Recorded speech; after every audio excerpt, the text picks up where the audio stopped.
Olá, pessoal, tudo bem com vocês? Espero que sim. Sejam todos e todas bem-vindos e bem-vindas à nossa aula, à nossa webconferência, tá? Eu estou fazendo a gravação porque na aula passada nós tivemos um probleminha de sinal de internet e eu percebi que dificultou um pouco o bom andamento da aula. Então isso acontece, né, em tempos de tecnologia, onde nós estamos aí dependentes da internet, né? Então, se der algum probleminha, acaba prejudicando aí a nossa aula, e foi isso que aconteceu. Mas a gente consegue contornar aí todos essas dificuldades. Bom, eu vou compartilhar minha tela aqui com vocês, rapidinho.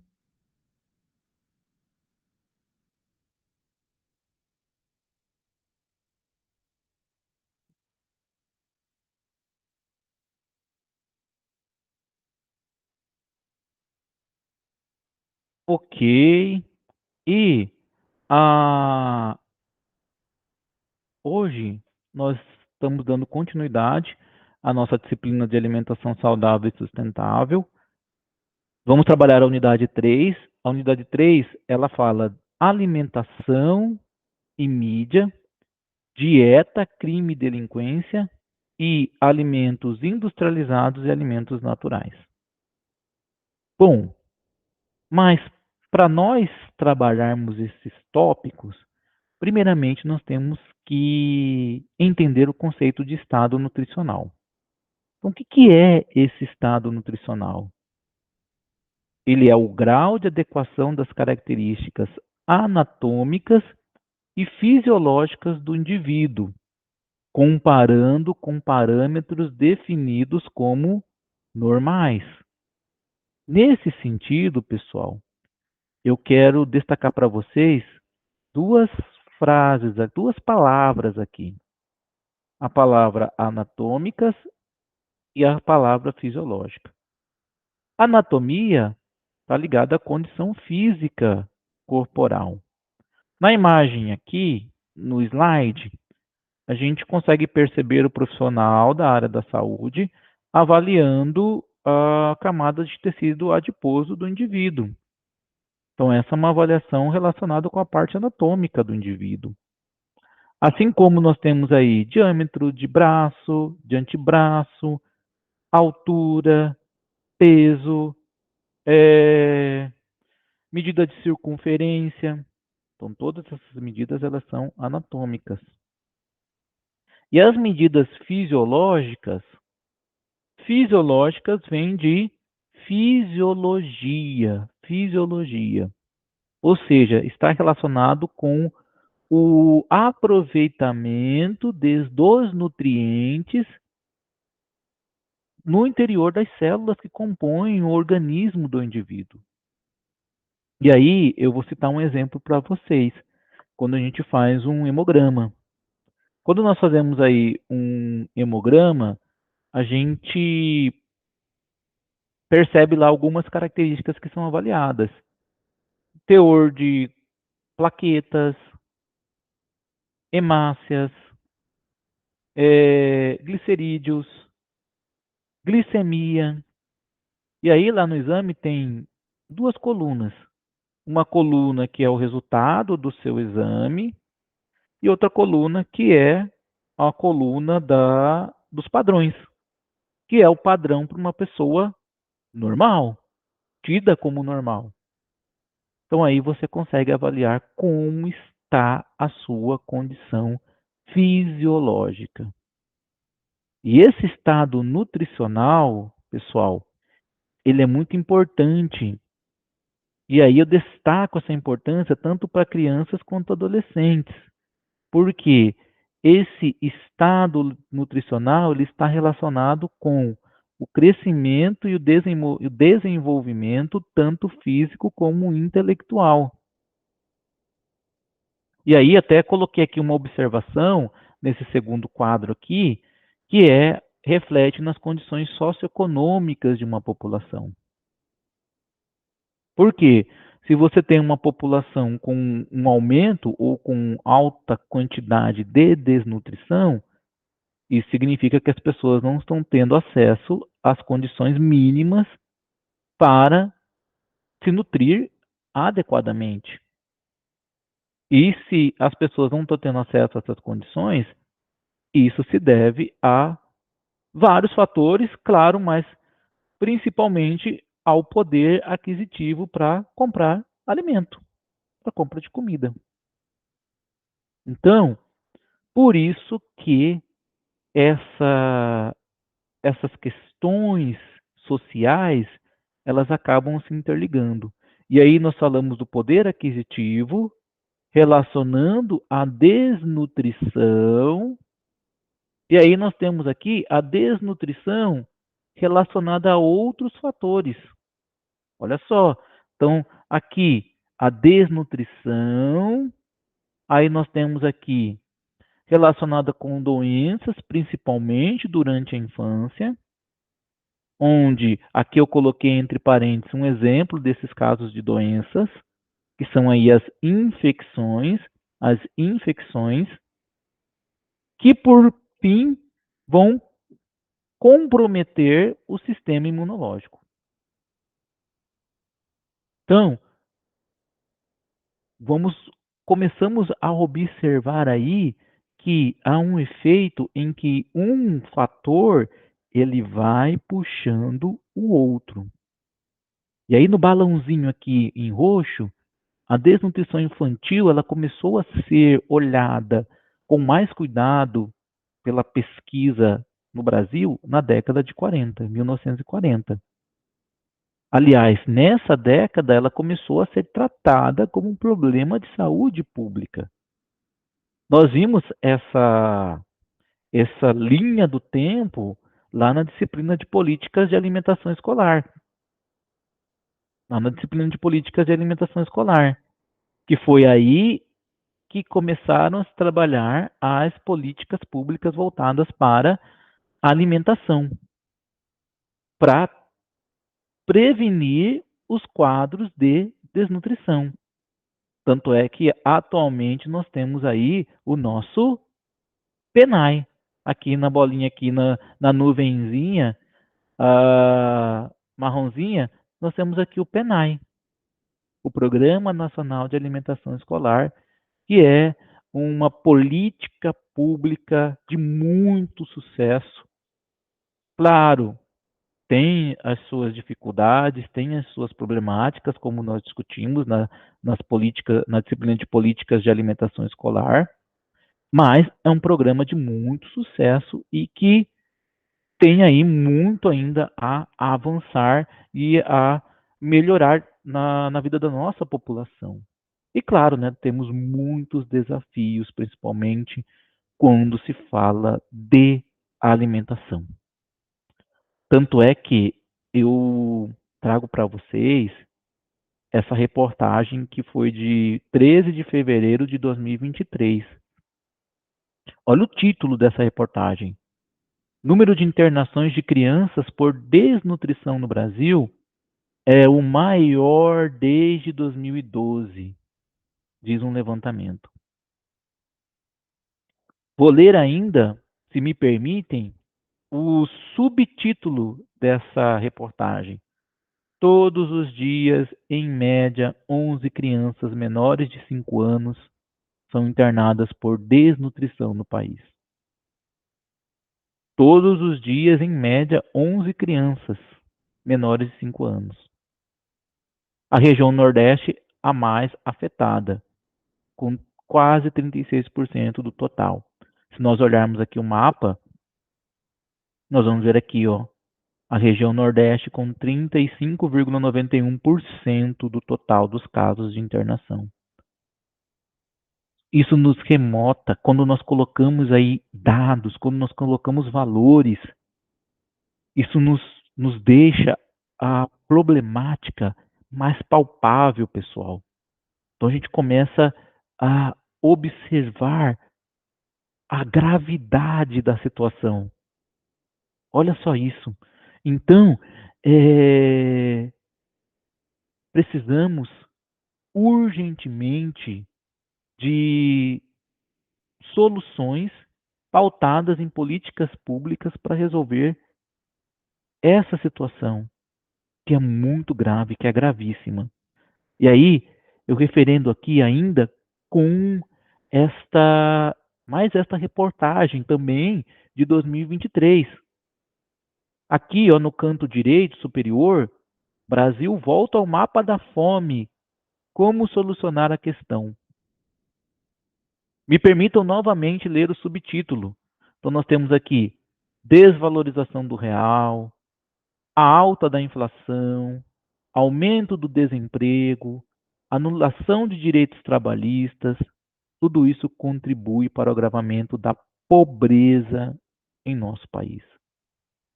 Então vejam, turma, são vários fatores, várias situações sociais que vão e que estão agindo em conjunto e que vão culminando aí com o agravamento dessas, dessas políticas públicas. Bom, novamente aqui, deixe-me ver.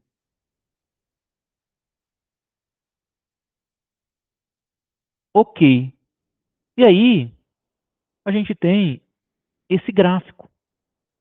Nesse gráfico aqui, ele coloca as barrinhas coloridas, onde nós temos aqui o percentual de segurança alimentar e dos níveis de insegurança alimentar no Brasil de 2021 a 2022. Vejam só. Primeiro aqui, a barra azul significa segurança alimentar. A barra em amarelo, insegurança alimentar leve. A barra em vermelho, insegurança alimentar moderada. E a barra em roxo, insegurança alimentar grave. Nesse primeiro conjunto de barras aqui, nós temos o valor geral para o Brasil. E depois nós temos os valores distribuídos pelas regiões. Vou pegar aqui o geral do Brasil. Então, a porcentagem da população em segurança alimentar, 41,3%, menos da metade. O que seria esse quadro de segurança alimentar? Resumidamente, pessoas que têm alimentação em quantidade, em qualidade, com distribuição, proporção apropriada entre esses nutrientes e que essa alimentação apresenta condições higiênico-sanitárias dentro das preconizada pela legislação. Então, menos da metade. E aí, eu nem vou me ater à insegurança alimentar leve e moderada, já vou na grave. Insegurança alimentar grave, 15,5%, pessoal. 15,5%.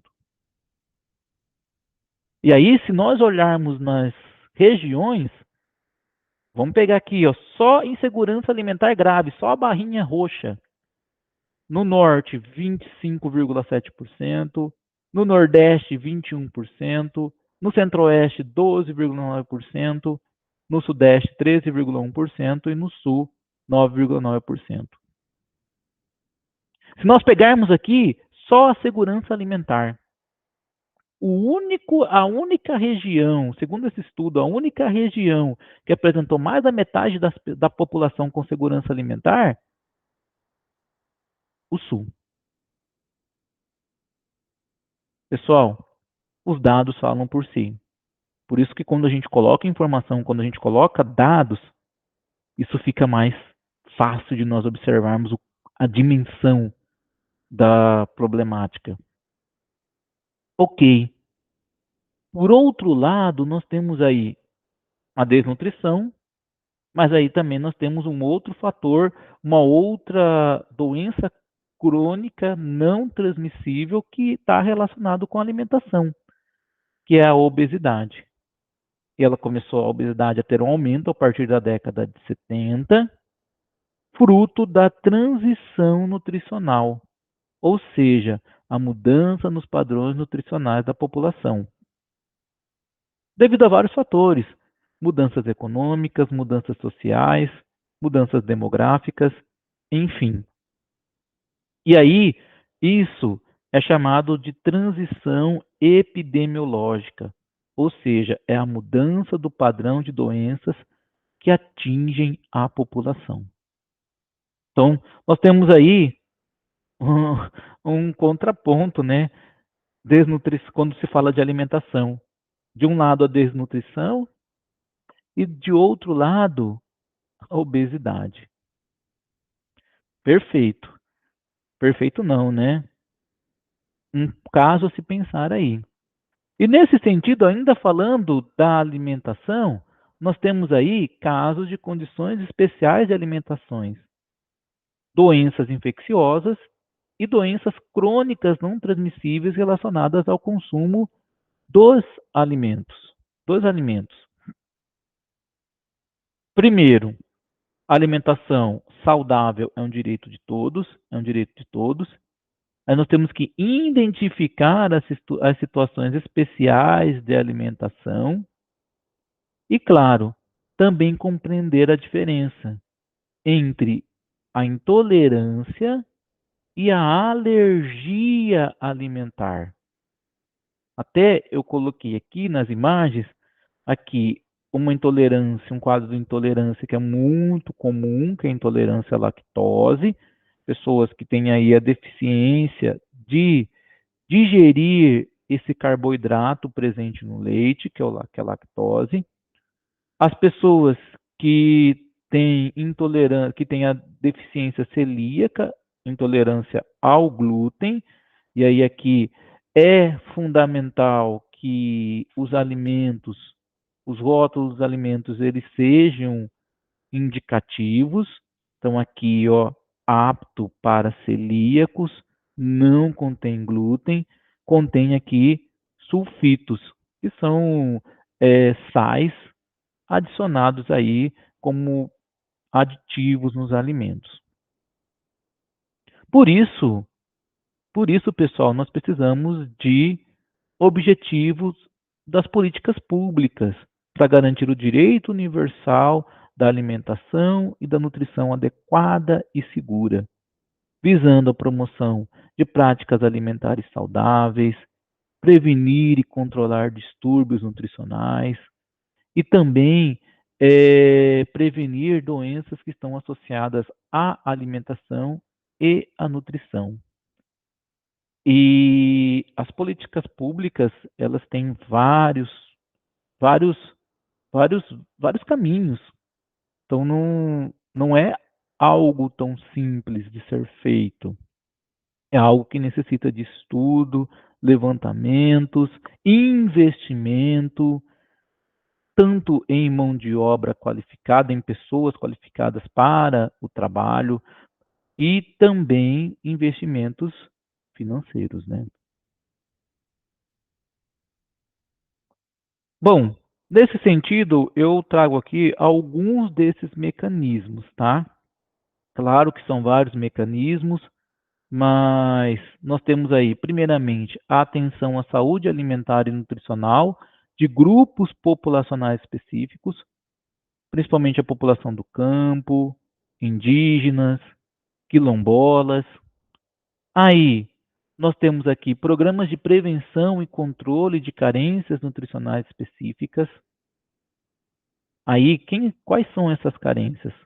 Deficiência de vitaminas, a anemia ferropriva, que é uma anemia que está relacionada com a falta do mineral ferro no organismo, mais especificamente no sangue, e distúrbios por deficiência de iodo. Aí nós temos também, nesse sentido, ações e projetos de combate à desnutrição infantil em âmbito hospitalar, ambulatorial, comunitário, familiar. E aí eu trago aqui como destaque esse programa do Ministério da Saúde, que está disponível lá na página, no site do Ministério da Saúde, que é o programa Brasil Saudável. Brasil Saudável. Unir para cuidar. Ok, então já são aí avanços em termos de políticas públicas que estão sendo aí tomados para buscar aí ferramentas e subsídios para nós vencermos esse quadro de insegurança alimentar, que nós vimos ali nos gráficos dos slides anteriores. Então, esse programa, ele foi lançado em fevereiro de 2024, um programa aí que tem 2 meses, e é um desdobramento das ações do Comitê Interministerial para a Eliminação da Tuberculose e de outras doenças determinadas socialmente. Aí, o programa Brasil Saudável, ele apresenta algumas diretrizes. Quais são essas diretrizes? Enfrentamento da fome, da pobreza, mitigar as vulnerabilidades, redução das iniquidades e ampliação dos direitos humanos e proteção social, intensificação da qualificação e capacidade de comunicação dos trabalhadores. Tudo passa pela qualificação, né, pessoal? Movimentos sociais, intensificação da capacitação e comunicação entre movimentos sociais, organizações da sociedade civil. Quero destacar muito esse objetivo aqui, pessoal: incentivo à ciência e à tecnologia e inovação. Somos nós, nos institutos, nas universidades, ampliação de ações de infraestrutura e saneamento ambiental. Então, são metas, são diretrizes que vão de encontro. Lembra que nós falamos anteriormente do quadro de desnutrição e que a reportagem apontava vários fatores sociais que levavam àquele quadro, aquela situação? Então, o programa ele vem de encontro para ajudar em vários sentidos, em várias áreas, a buscar aí solucionar essa questão aí em termos, no caso aqui, principalmente aí no programa, numa visão geral, Brasil Saudável, mas na nossa aula aqui a alimentação saudável. Nesse sentido, nós temos aí o incentivo a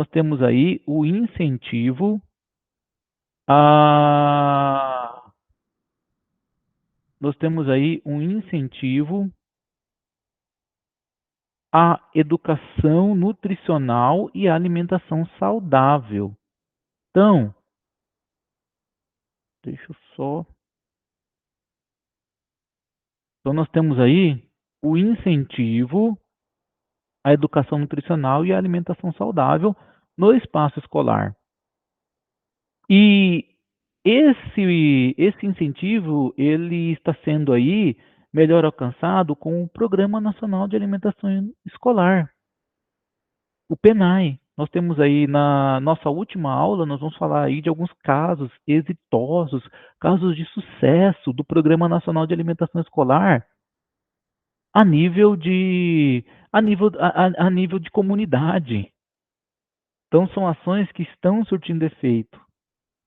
Além disso, nós temos outras ações, como a promoção e financiamento de estudos e pesquisas na área de ciência e tecnologia de alimentos. Outro apoio, outra ação, ações de apoio na área de alimentação, juntamente com os estados e com os municípios. Bom, então, pessoal, nós fizemos aí um panorama da situação relacionada com alimentação a nível de políticas e que todos esses panoramas eles provocam aí as questões das deficiências nutricionais. Uma delas nós já falamos, a desnutrição. E quando nós falamos dessa deficiência nutricional, nós estamos nos referindo à falta de nutrientes indispensáveis para o bom metabolismo e funcionamento do corpo. Muitas das substâncias que nós consumimos, que nós precisamos, que o nosso organismo necessita, não são sintetizadas pelo organismo. Então, essas substâncias elas devem ser obtidas por meio da alimentação. E essa alimentação deve ser uma alimentação saudável. Voltamos àquele conceito lá da primeira aula. A alimentação saudável está relacionada com vários fatores. Alimentação em quantidade, em qualidade, em proporcionalidade de macro e micro constituintes, uma alimentação segura em termos de condições higiênico-sanitárias, uma alimentação que seja acessível, porque não adianta nada ela ser saudável, mas se ela não é acessível. E lá na nossa segunda aula, nós fizemos uma comparação entre os cardápios, mostrando um cardápio tido como saudável e outro como não tão saudável. E a gente percebeu que há uma diferença, tanto nutricional e uma diferença também financeira. De maneira que a gente consegue ter uma alimentação saudável a um custo menor do que uma alimentação não tão saudável. Então, às vezes, a gente está. Um fast food, por exemplo, às vezes ele está saindo mais caro do que uma alimentação saudável, um arroz, um feijão, uma salada. Nós fizemos essa comparação na aula 2. E claro, e quando a gente fala dessa deficiência nutricional, logo já nos vem aí a questão da carência de vitaminas. Então aqui eu faço um paralelo, vou fazendo uma observação sobre as deficiências, sobre as carências de várias dessas vitaminas. Por quê? As vitaminas, elas estão classificadas como microconstituintes. Esse micro significa que elas estão presentes em pequenas quantidades. Em pequenas quantidades, mas nem por isso elas são menos importantes. Na verdade, elas são muito importantes. Por quê? As vitaminas, elas atuam juntamente com as enzimas. E as enzimas é que são responsáveis aí por intermediar as reações de decomposição dos nutrientes. Ou seja, do alimento que nós ingerimos até chegar ao nutriente. Por exemplo, do carboidrato, do amido até chegar à glicose. Da proteína até chegar ao aminoácido livre. Do lipídio até chegar ao ácido graxo livre. Aí nós temos aqui deficiência de vitamina A. A vitamina A, aqui eu tenho as principais fontes, animal e vegetal. E aí eu vou focar aqui na hipovitaminose. A hipovitaminose, ou seja, a falta, produz aí vários fatores, entre elas a deficiência proteico-calórica, afeta as estruturas epiteliais de diferentes órgãos, tendo aí os olhos os mais atingidos, causando aí a xeroftalmia, que é uma deficiência na visão, podendo chegar aí a quadros irreversíveis de cegueira. Por isso nós temos aí uma dose diária recomendável, uma DDR, uma dose diária recomendável. No caso da vitamina A, é de 3.500 a 5.000 UI. UI é uma unidade de medida que é chamada de unidade internacional. E ela tem uma equivalência que eu coloquei aqui embaixo, ó. 1 UI equivale a 0,00025 miligramas ou a 0,025 microgramas. Aqui nós temos alguns alimentos que são fontes, então de vitamina A, vísceras, manteiga, queijo, leite, carne de peixe, alimentos de origem vegetal, manga, mamão, caju, goiaba, cenoura, entre muitos outros. A deficiência de vitamina B1, nós temos aí, vou falar primeiramente aqui da deficiência da hipovitaminose. A deficiência principal da vitamina B1 é uma doença chamada beriberi, que tem como sintomas aí insônia, nervosismo, irritação, fadiga, perda de apetite. E aí, pode evoluir para casos aí de edema, retardo do crescimento, dificuldade cardiorrespiratória e, claro, em condições mais severas, em indivíduos imunocomprometidos, pode até levar a óbito. Aqui nós temos fontes de alimentos animal e vegetal, da vitamina B1, animal, principalmente as carnes vermelhas, tá? Além de ovos, leite, vegetal, cereais integrais, arroz, aveia, cevada, germe de trigo, e a dose diária recomendável, 1,5 miligrama. 1,5 miligramas. Outra vitamina muito importante que em sua deficiência produz aí, tem vários efeitos maléficos ao organismo, vamos dizer assim, é a vitamina C. A sua hipovitaminose, ela causa uma doença chamada de escorbuto. O escorbuto, ele atua na integridade da estrutura celular e ele também promove a cicatrização de ferimentos, de fraturas, de contusões, de hemorragias e de sangramentos nas gengivas. Então, olha só, aqui no quadrinho em branco nós temos algumas recomendações de quanto de vitamina C é necessário ingerir todos os dias. Então, uma criança de 1 a 3 anos precisa ingerir de 13 a 15 miligramas de vitamina C por dia. Um homem saudável, na faixa de idade de 19 a 70 anos, de 75 a 90 miligramas por dia. Uma mulher saudável, na faixa entre 19 e 70 anos, de 60 a 75 miligramas. Lactante, de 96, de 14 a 18 anos, de 96 a 115 miligramas, de 19 a 50 anos, de 100 a 120 miligramas.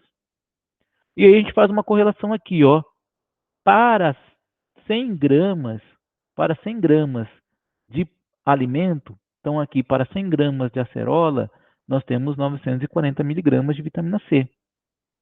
Para 100 gramas de caju, nós temos 219,4 miligramas de vitamina C. Para 100 gramas de goiaba, nós temos 73,3 miligramas de vitamina C. E aqui quem são as principais fontes? Brócolis, couve, pimentão, caju, goiaba. Outra vitamina que também sua carência ela é muito séria é a vitamina D. A vitamina D ela tem uma importância muito grande porque ela atua em associação com outras vitaminas, com hormônios e com nutrientes. E tem um papel fisiológico muito importante na manutenção do nível de cálcio no organismo, prevenindo aí uma deficiência chamada de raquitismo. A vitamina D ela também atua no sistema nervoso, nos músculos, nas cartilagens, pâncreas, na pele, nos órgãos reprodutivos, nas células imunológicas. A dose diária recomendável de 100 a 200 unidades internacionais.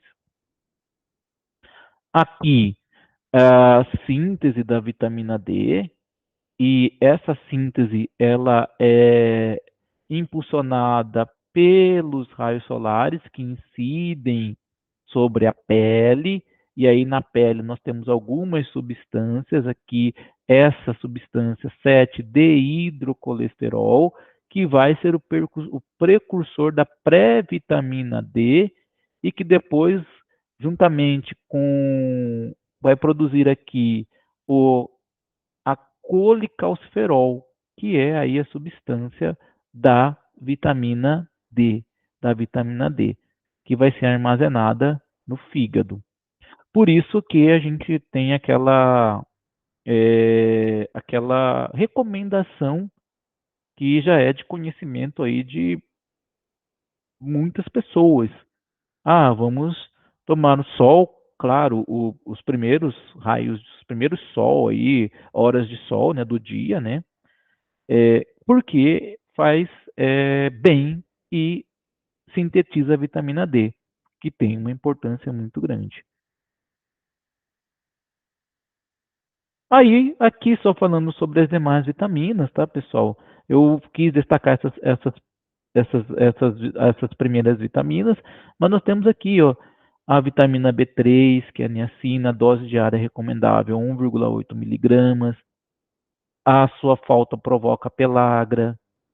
A vitamina B5, o ácido pantotênico, a dose diária recomendável 2 miligramas.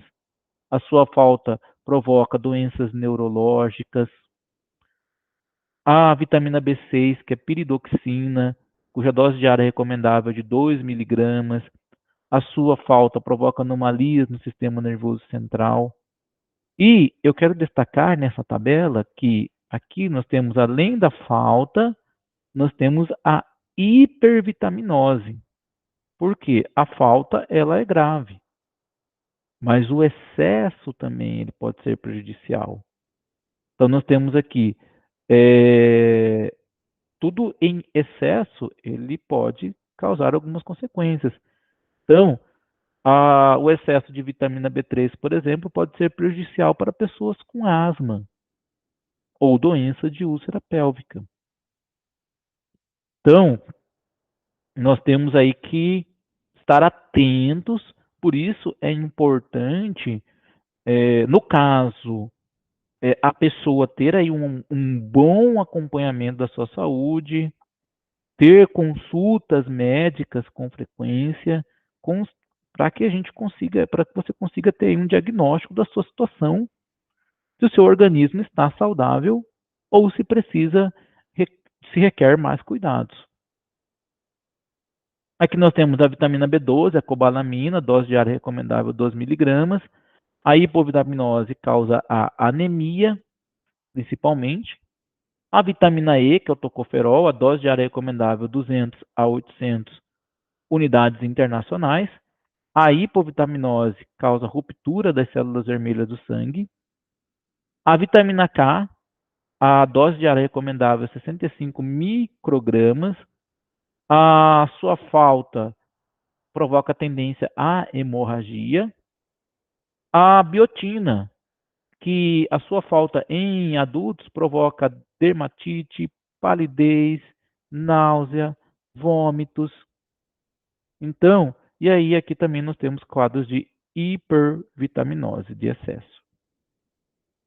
Bom, vamos falar um pouquinho mais aqui de outras deficiências. Falamos da deficiência voltadas para vitaminas, mas nós temos deficiências também de outros constituintes alimentares.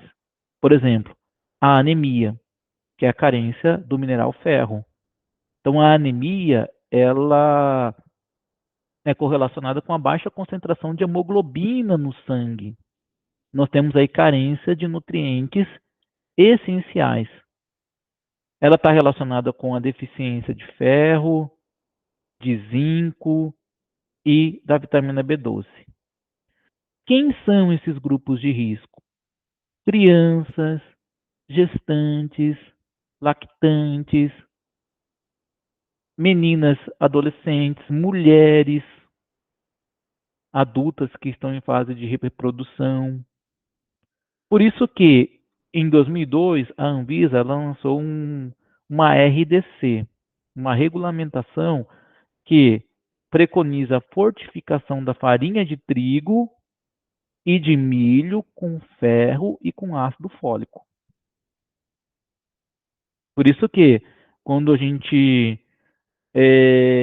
quando a gente pega ali a embalagem da farinha de trigo, está lá destacado, produto enriquecido com ferro e ácido fólico.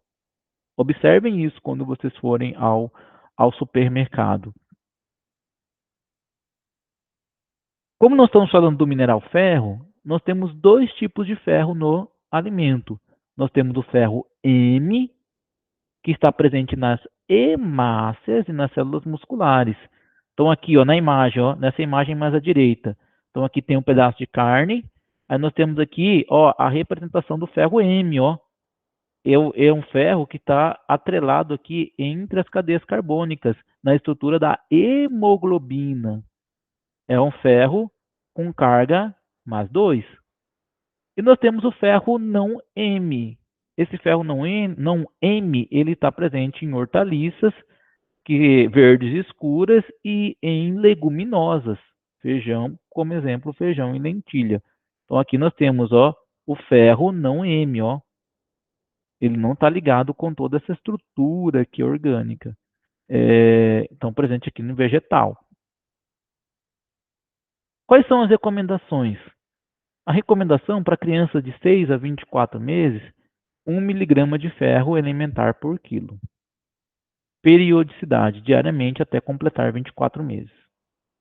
Gestantes, 40 miligramas de ferro elementar e 400 microgramas de ácido fólico, diariamente até o final da gestação. Mulheres no pós-parto ou pós-aborto, 40 miligramas de ferro elementar, diariamente até o 3º mês pós-parto e ou até o 3º mês pós-aborto. Então, essas são recomendações dadas aí para esse público. Outra deficiência é deficiência de iodo. Então, o iodo, ele é um micronutriente essencial aos seres humanos, que tem uma função muito importante. A função dele é de síntese de hormônios tireoidianos, que atuam no crescimento físico, neurológico e no bom metabolismo. Aqui até destacando, ó, funcionamento do coração, funcionamento do fígado, dos rins, ovários, entre outros. Primeiro, o que é um hormônio? A gente, na nossa alimentação, por exemplo, a gente come o arroz que é rico em amido. Esse amido, ele vai ser metabolizado no organismo e ele vai chegar a um amido. O amido é uma molécula, quimicamente falando, uma molécula mais complexa e vai ser degradado até chegar a uma molécula mais simples, que no caso é a glicose. A glicose, por sua vez, é que vai entrar no interior da célula e fornecer energia química para a célula. Aí, esse é o sistema fisiológico e metabólico. Mas, para a célula, ela tem as suas barreiras. Uma delas é a membrana plasmática. Então, para a glicose entrar no interior da célula, ela tem que passar pela membrana plasmática. E os hormônios, eles atuam como sinalizadores, ou seja, como se aqui tivesse a membrana plasmática, aí aqui está a glicose no sangue, na corrente sanguínea, o hormônio vem, pega na mão da glicose, entre aspas, tá?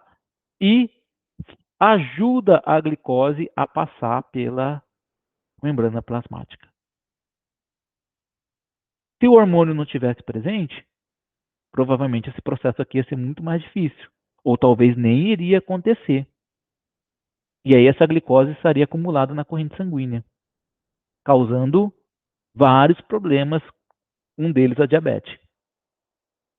Que aí, vários outros casos, hipertensão, problemas cardiovasculares, problemas cardiorrespiratórios, enfim. Então, os hormônios, eles funcionam nesse sentido. Por isso que os hormônios, eles têm essa função de crescimento, de trabalhar o bom metabolismo. Como nós estamos falando aqui do iodo, o iodo ele é responsável por vários desses hormônios produzidos aqui, hormônios tireoidianos, produzidos aqui na glândula tireoide. Então, entre esses distúrbios, nós temos aqui retardo mental, a surdez, a mudez, bócio, ganho de peso, aumento da frequência cardíaca, problemas gestacionais, questões relacionadas a aborto e mortalidade materna. Aí nós temos uma outra recomendação, ó. Em a OMS, a Organização Mundial da Saúde, ela faz uma recomendação de colocar iodo no sal. Por isso que é o sal moído iodado, para fazer um enriquecimento com base no iodo. Então, a adição de iodo no sal de 20 a 60 ppm. ppm. ppm, o que significa ppm? ppm é uma sigla para parte por milhão. Parte por milhão. A dose diária recomendável de iodo é de 1 miligrama por dia para um adulto. Outra substância que a sua carência ela é muito importante na alimentação é a carência de ácido fólico. O ácido fólico ele tem um poder antioxidante. O que é isso? Antioxidante ele evita os processos de oxidação. O processo de oxidação ele produz aí os chamados radicais livres. Radicais livres.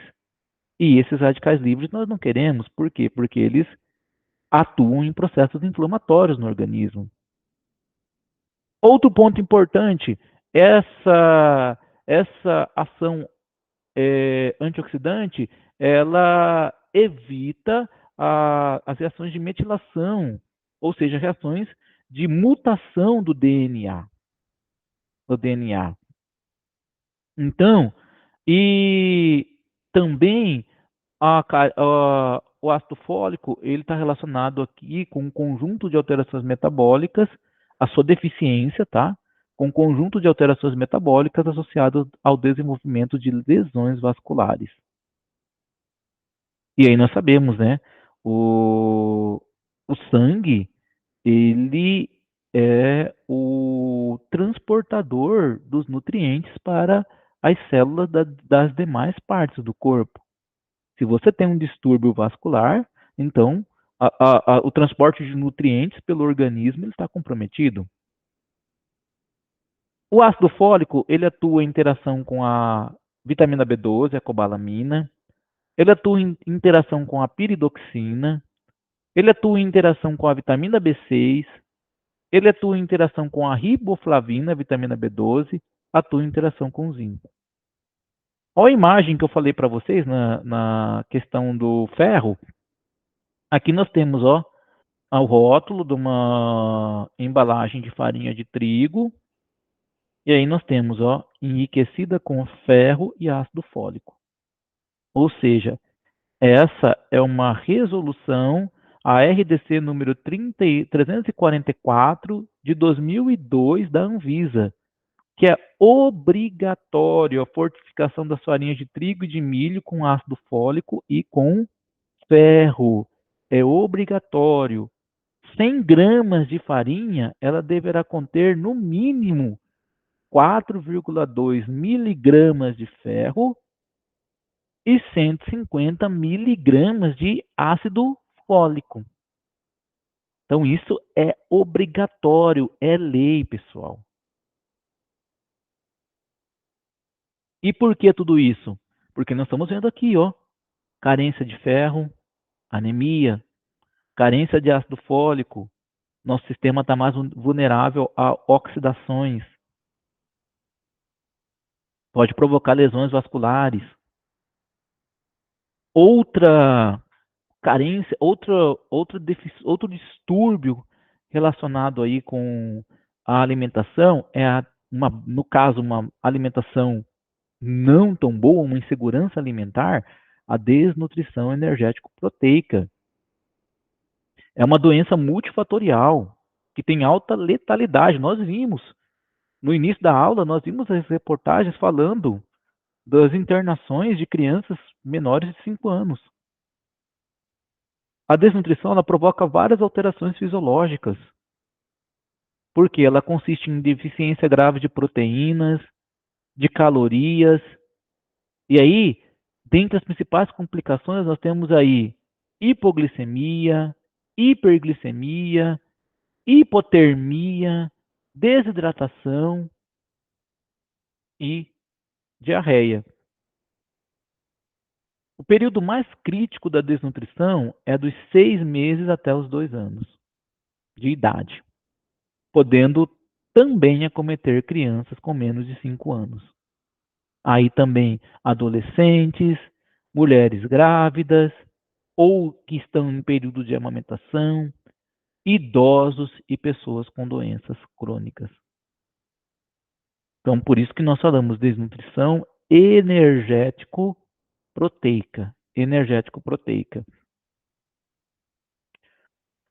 Outra preocupação, doenças infecciosas. Lembra que eu falei naquele slide inicial? Estava lá, desnutrição ligada aqui com doenças. E entre parênteses eu coloquei infecções. Então, a maioria das infecções na infância, ela tem como agente causador vírus. Porém, também pode-se identificar doenças que são causadas por bactérias, por fungos, por protozoários. E aí, essas infecções, entre as infecções mais comuns em crianças, nós temos aqui, ó, resfriados, gripes, infecção de ouvido, infecção da garganta, infecções urinárias, sinusites, bronquites, pneumonias, conjuntivites, diarreias, vômito, desidratação. Nessa imagem aqui, nós conseguimos observar o seguinte: esses, vamos dizer assim, bastonetes alaranjadinhos que estão apontados aqui, são células bacterianas, são representações de células bacterianas. E essas células bacterianas, num quadro de infecção, elas se alojam no organismo da pessoa e lá essas bactérias elas começam a se multiplicar. E se multiplicando, são organismos, bactérias são seres vivos. Então, elas precisam comer, elas vão se alimentar do quê? Dos nutrientes que estão presentes ali. E, como seres vivos, elas se alimentam e elas também promovem os seus dejetos. Ou seja, o que não é importante para a alimentação dela, ela evacua. Da mesma maneira que nós fazemos. O que, assim, claro, guardar. Da mesma maneira que nós, o que não é importante para o nosso organismo, a gente evacua. A célula bacteriana da mesma maneira. Mas qual que é a problemática aqui? Vai estar evacuando dentro do corpo da pessoa. E essas células, elas vão se reproduzindo. Então imaginem, pessoal, isso altera todo o processo metabólico, fisiológico da pessoa. Por isso que um quadro de infecção, ele é muito grave, muito grave. Geralmente, quando você percebe a febre e quadros de tremores, de calafrio, isso está relacionado com o processo de infecção. Então, fiquem muito atentos, porque a infecção é muito grave. Então, principal controle, uso de vacinas e antibióticos. Claro que também a prevenção é importante, né? Então, a gente tem que tomar muito cuidado, nós que somos manipuladores de alimentos, A infecção ela pode ser transmitida via alimentação, que são as chamadas DTAs, doenças transmissíveis por alimentos. Então a gente tem que ficar muito atento. Imagine, por isso que a gente toma todos os cuidados higiênicos sanitários na manipulação. Usa luva, touca, máscara, avental. Para quê? Para evitar ao máximo que o alimento seja contaminado. Porque as bactérias, fungos, estão espalhados nos mais diversos ambientes. Então, a gente tem que tomar muito cuidado. De repente, eu estou lá manipulando alimento, eu me descuidei e peguei em outra superfície ou outro material, e aí depois fui manipular de novo o alimento, mas não lavei as mãos. Ou, às vezes, não lavei a mão adequadamente, muitas pessoas vão lá só, colocam embaixo da pia, ó, e acham que está ok. Não tem toda a técnica de lavagem de mão. Então, muitas infecções bacterianas e viral, aí nós temos aqui sarampo, poliomielite, hepatite A, hepatite B, elas podem ser prevenidas pela imunização de rotina, pelos programas de vacinação, tá? Aí nós temos aqui alguns demais tipos de infecções. Eu não vou estar falando todas, mas eu destaquei algumas aqui. Artrite aguda, asma, bronquite, dermatite, disfunção vesical, intestinal, diabetes, Covid-19, leucemias, lúpus, miopia, pressão alta, entre muitos outros. Além disso, nós temos aí as chamadas doenças crônicas não transmissíveis. Aqui eu destaquei algumas dessas doenças crônicas não transmissíveis, ó. Síndrome do cólon irritável, diverticulite, prisão de ventre, obesidade, que nós falamos ali anteriormente, né? Colesterol, triglicerídeos, diabetes mellitus, hipertensão.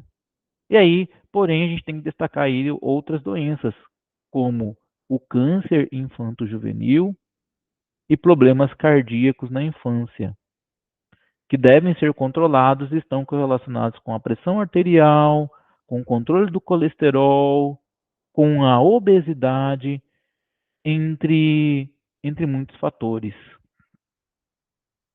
tá?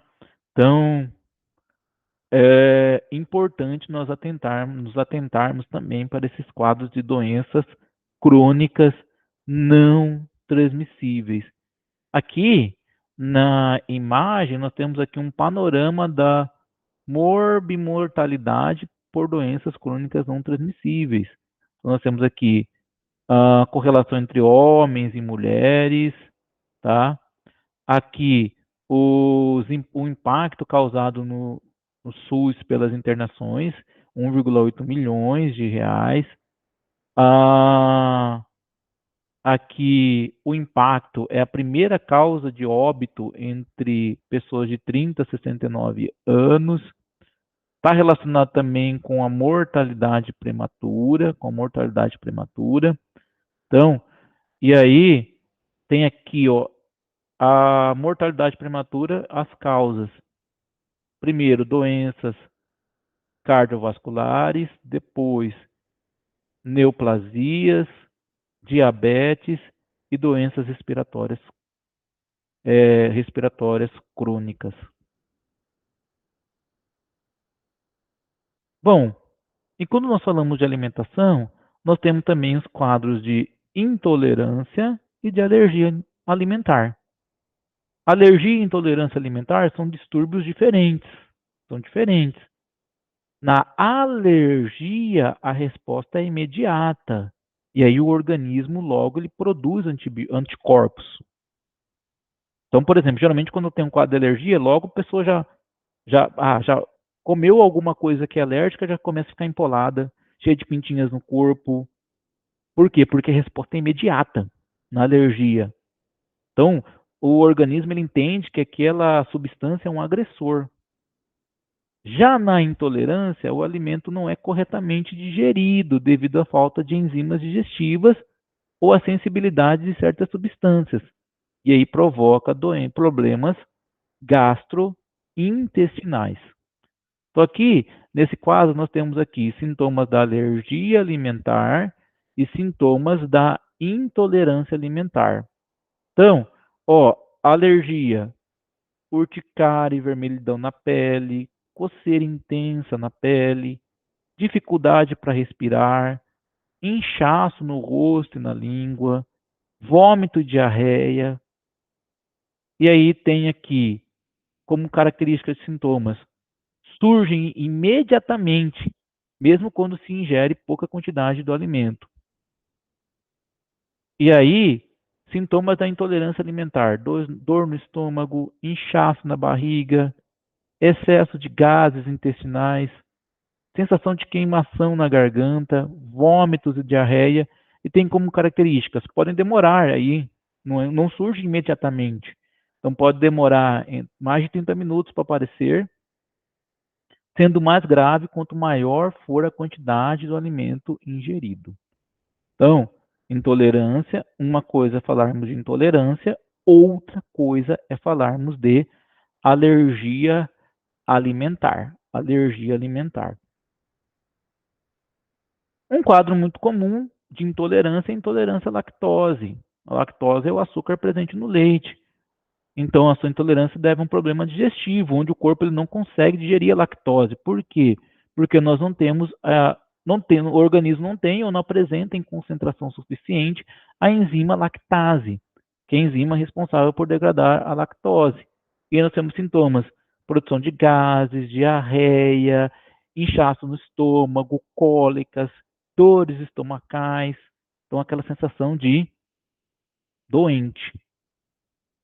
Intolerância ao glúten, que é a doença celíaca, é a dificuldade de digestão do glúten, que é uma proteína presente no trigo, no centeio e na cevada, tá? Entre sintomas estão aí diarreia, dores abdominais, gases, má digestão, constipação, fadiga, dermatite, infertilidade, dano no sistema nervoso. Por isso que as embalagens dos alimentos, eles devem deixar bem claro, não contém glúten, não contém glúten.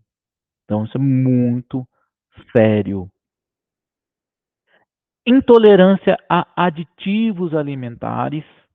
E aí, os aditivos, eles são utilizados para melhorar o flavor e a aparência e também aumentar a vida de prateleira dos produtos. Flavor, essa palavra flavor, para quem não conhece, flavor é uma mistura de sabor e aroma. Até em alguns livros, os autores chamam de saboroma. Saboroma. Entre esses aditivos, nós temos aqui alguns que se destacam: antioxidantes, corantes, flavorizantes, emulsificantes, melhoradores de sabor, adoçantes, conservadores. E aí, os aditivos eles podem causar reações adversas. Então, nós temos aqui alguns tipos de aditivos, como no caso os nitratos. É comum no processamento de carnes. Pode causar dor de cabeça, urticária. O glutamato monossódico é um melhorador de sabor. Também pode causar dor de cabeça, dores no peito, náuseas, diarreia. Os sulfitos, aqui ó, a embalagem contém sulfitos. É um conservador, utilizado muito aí em vinhos, em frutas desidratadas, em compotas, em geleias. E aí pode causar aí sintomas como dores no peito, urticária, diarreia. Então, é, então são algumas situações aqui desses aditivos que têm também a sua recomendação.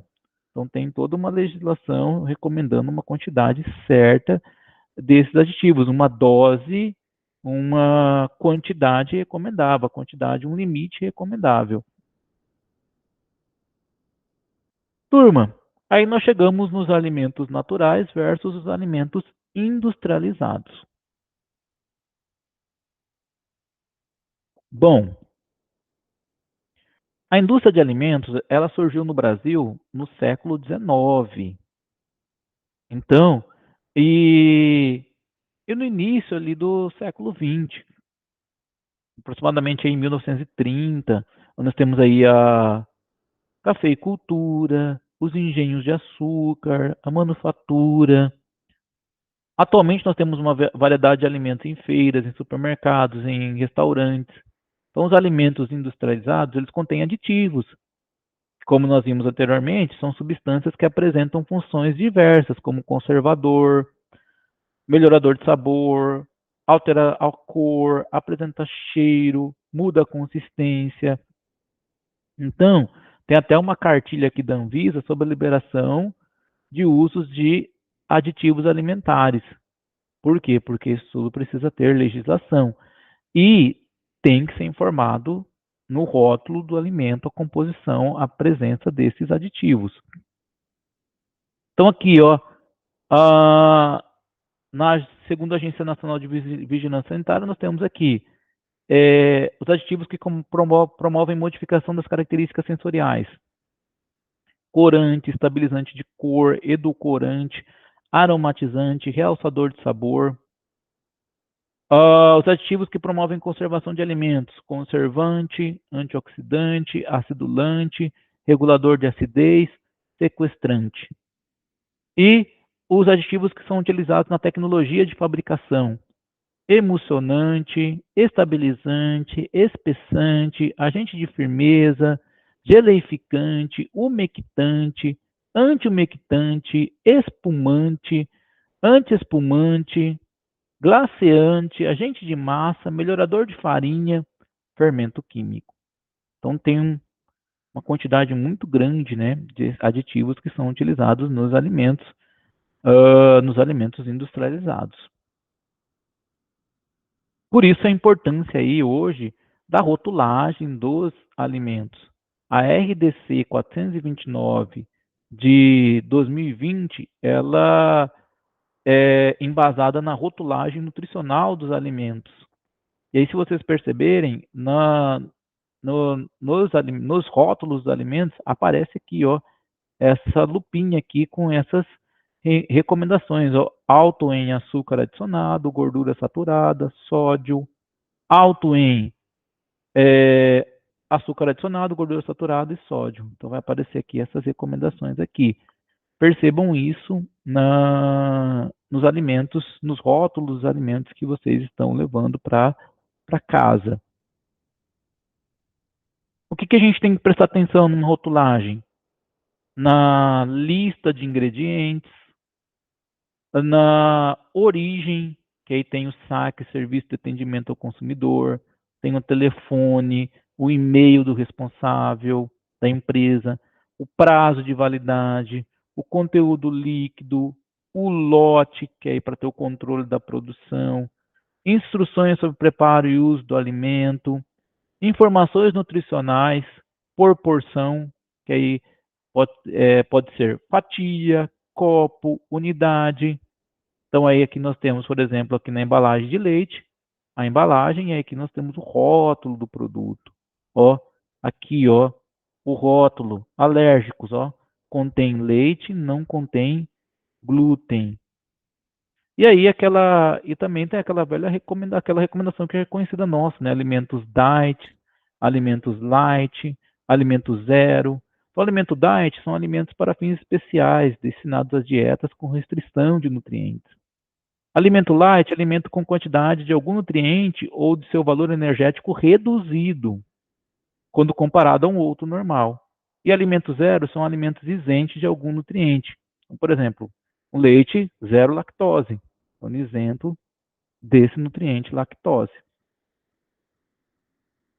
Bom, só para falar um pouquinho da alimentação em mídia, a alimentação ela é muito influenciada pelas propagandas. Hoje nós vivemos um mundo, a era digital, né? Então a mídia está aí presente, todos nós aí temos aí acesso à informação palma das nossas mãos. E aí, é claro que essa mídia toda, ela vai nos provocando, né?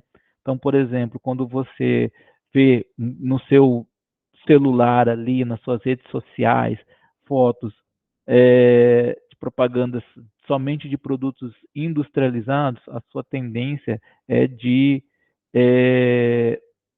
querer, pode influenciar o seu gosto para querer consumir mais produtos industrializados. Então, por isso a mídia, ela tem muita responsabilidade nos hábitos alimentares.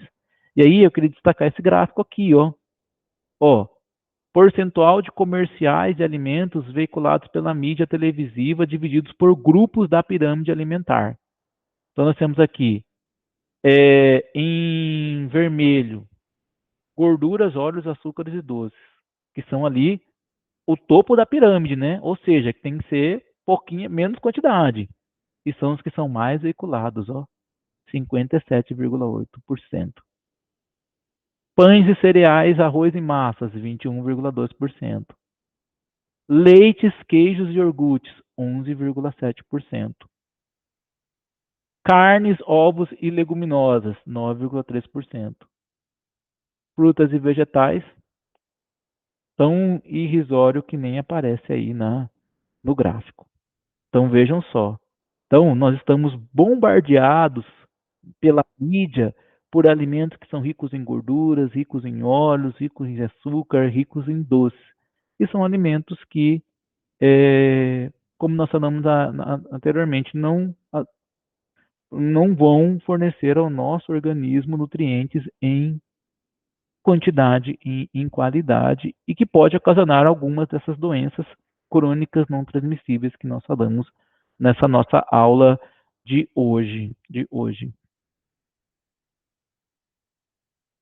Para finalizar, considerações: alimentação saudável é direito de todos. Fique atento à qualidade nutricional dos alimentos a serem consumidos. Realize consultas médicas e exames periódicos. Caso alguma anomalia, procurar um profissional tecnicamente capacitado o mais rápido possível. E no caso aí, para os recém-nascidos, a amamentação ela é vital para a saúde tanto da mãe quanto da criança. E essas recomendações, elas corroboram com aqueles passos, aquelas dicas para a alimentação saudável que nós fizemos na aula passada. Pessoal, é isso. Obrigado a todos e todas pela atenção e nos encontramos na nossa próxima webconferência. Deixa eu finalizar aqui essa apresentação. Deixa eu parar o meu compartilhamento, parar a apresentação. Bom, finalizo a aula, tá? Obrigado a todos e todas, tá? E nos encontramos na próxima aula, na webconferência da unidade 4. Muito obrigado a todos e bons estudos.